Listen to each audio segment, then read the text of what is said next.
coming from a country, Uganda, which is actually named amongst the high-burden countries, the level or the contribution of our government to TB resources is still very low.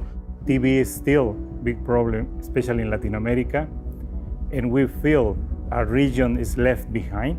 A country like India, where you have a diverse population of people speaking so many languages, just imagine the length and breadth a person can go to the extent of actually educating what TB is all about.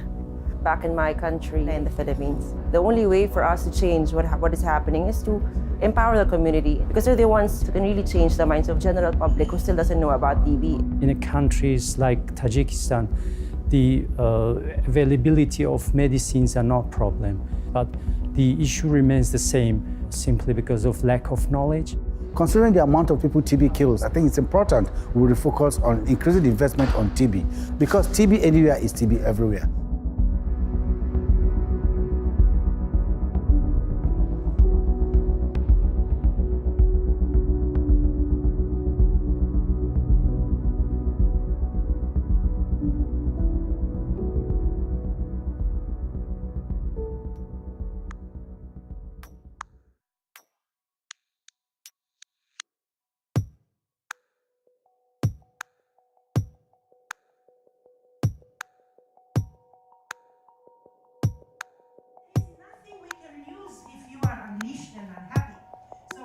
For the UN high-level meeting in 2018, I am firmly convinced that we need to be very strong, because it's either we make it or we break it, and we will not have another opportunity in our lifetimes.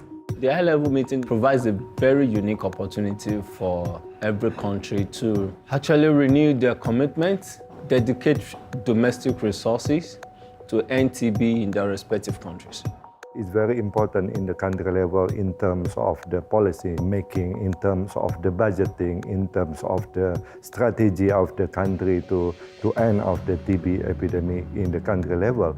We have to actually spell out what we and how we are going to achieve those targets while respecting human rights, while making sure that the responses are gender sensitive, that they are really centered on people's needs and people's rights. It was a very surprise to me to know that in all World TB meetings, doctors' conferences, they don't ask TB community what they think about treatment. There are no patients in this conference. Yeah. So for me it was ridiculous.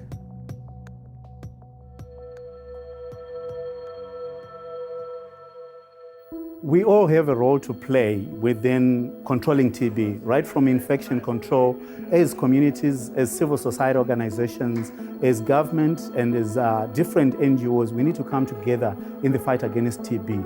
100 years has passed. Lots of things have been done towards other diseases, and yet TB has been on the losing end. I call upon the Ministers of Health at this important high-level meeting to commit to taking forward a human rights-based approach in the response to TB if we need to end TB by 2030 as put out in the Sustainable Development Goals. I am advocating for no regions left behind. Our communities are dying, our communities need the support of international community, but also countries need to step up and finance their own citizens' health, because health is the right for everybody. No matter how hard the governments will try, if they keep on fighting the fight themselves, they will never win.